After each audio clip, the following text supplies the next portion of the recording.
adalah negara multikultural, Smart Viewers mungkin sudah biasa ya. Tapi bagaimana jika negara lain yang terkenal akan warganya yang paling bahagia di dunia? Nah, di episode kali ini, Wow akan membahas salah satu negara kecil di dunia yaitu Vanuatu.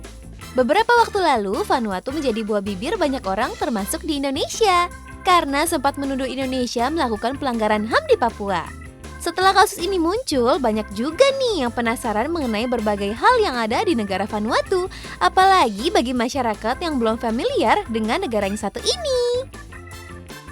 Nah, Smart Viewers, kali ini Wow sudah merangkum 6 hal tentang warga negara Vanuatu yang sering jadi sorotan. Selengkapnya di What's On.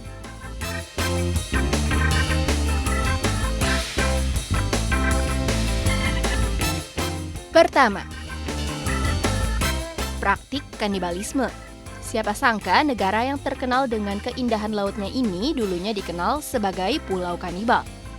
Salah satu misionaris Inggris pertama yang tiba di Eromango pada tahun 1839 dibunuh dan dimakan oleh penduduk asli tersebut. Menurut para antropolog, pembunuhan kanibal terakhir yang tercatat di Vanuatu terjadi pada tahun 1969. Tapi tradisi memasak manusia masih diturunkan dari generasi ke generasi. Pada tahun 2008, salah satu jurnalis media ternama Inggris, Telegraph, melakukan tur perjalanan di pulau tersebut dan ia pernah menceritakan bagaimana penduduk Vanuatu mengajarkan cara memasak daging manusia dengan jelas dan rinci. Mereka mengatakan jika standar memasak daging manusia antara 3-5 jam. Wah, serem banget ya Smart Viewers! Kedua,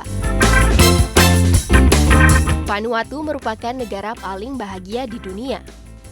Jika Smart Viewers mendengar negara paling bahagia, mungkin akan terbayang negara di benua Eropa atau negara bagian barat ya.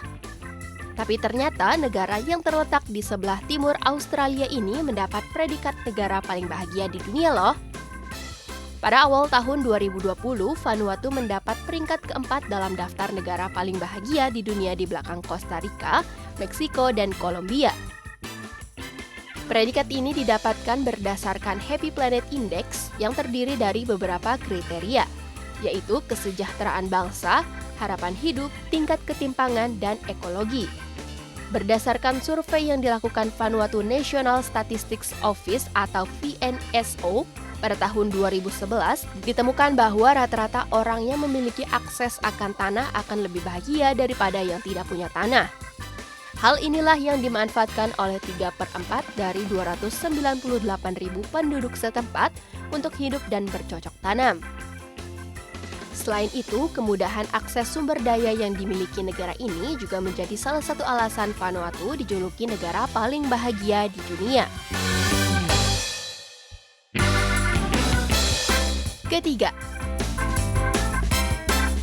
Vanuatu dihuni bangsa Melanesia.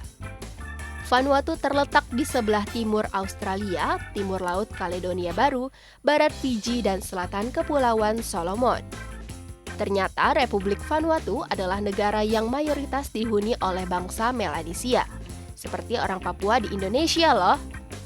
Orang Eropa pertama yang mengunjungi pulau ini adalah Fernandes de Queiroz dari Portugis beserta armadanya dari Spanyol yang sampai ke daerah ini pada tahun 1606. Republik Vanuatu berdiri pada tahun 1980, kemudian menjadi anggota Perserikatan Bangsa-Bangsa, Persemakmuran Britania, Frankoponi, dan Forum Kepulauan Pasifik. Keempat, sering ikut campur isu Papua di Indonesia. Pemerintah Indonesia sempat geram atas ulah Vanuatu yang menyelundupkan tokoh separatisme Papua Barat, Benny Wenda, ke Komisi Tinggi Hak Asasi Manusia PBB di Jenewa, di mana ia menyerahkan petisi referendum kemerdekaan Papua Barat. Kasus ini bukan pertama kalinya Vanuatu ikut campur dalam urusan negara Indonesia. Dahulu, Vanuatu lantang menyuarakan kemerdekaan Papua di forum PBB, meskipun tidak ada dalam agenda sidang tersebut. Pada April tahun 2017 lalu, negara Vanuatu bersama 6 negara lainnya, yaitu Solomon, Tonga, Tuvalu, Nauru, Palau, dan Marshall Island menggelar pertemuan di Brussels dengan agenda penentuan nasib Papua Barat yang merupakan salah satu provinsi di Indonesia. Kelima, pencetus olahraga bungee jumping. Bungee jumping yang saat ini dikenal sebagai salah satu bentuk olahraga terkenal, pertama kali ditemukan di Vanuatu dengan nama land diving. Pada mulanya, kegiatan ini merupakan tradisi ekstrim yang dilakukan masyarakat setempat untuk menunjukkan kedewasaan kaum pria. Tradisi ini dilakukan dengan cara melakukan terjun dari ketinggian yang telah ditentukan. Sisi ekstrim dari tradisi ini adalah jika biasanya bungee jumping disertai dengan alat pelindung seperti helm, tradisi di Vanuatu ini hanya menggunakan seutas tali yang diikat pada bagian tubuh atau pergelangan kaki tanpa disertai alat keamanan lainnya. Keenam, tradisi memuja Pangeran Philip. Pemujaan terhadap Pangeran Philip dari Inggris yang dilakukan oleh salah satu suku di Pulau Tana dimulai sejak kunjungan kerajaan Inggris di tahun 1974. Saat kunjungan tersebut, seorang pendayung kano perang bernama Jack Naiva menyambut kapal pesiar kerajaan Inggris di Port Vila, ibu kota negara Vanuatu. Kemudian meyakini bahwa Pangeran Philip adalah seorang yang setara dengan dewa. Penduduk setempat meyakini bahwa Pangeran Philip merupakan jelmaan dari leluhur Pulau Tana. Dan itulah informasi mengenai warga negara Vanuatu yang sering jadi sorotan. Meskipun negara ini tak diketahui oleh orang-orang, ternyata negara yang dahulu dikenal akan praktik kanibalnya justru saat ini menjadi salah satu negara yang paling bahagia di dunia ya, Smart Viewers. Gimana nih? Menarik banget ya fakta-fakta seputar warga negara Vanuatu. Menurutmu, realita-realita tersebut merupakan realita aneh atau unik ya, Smart Viewers?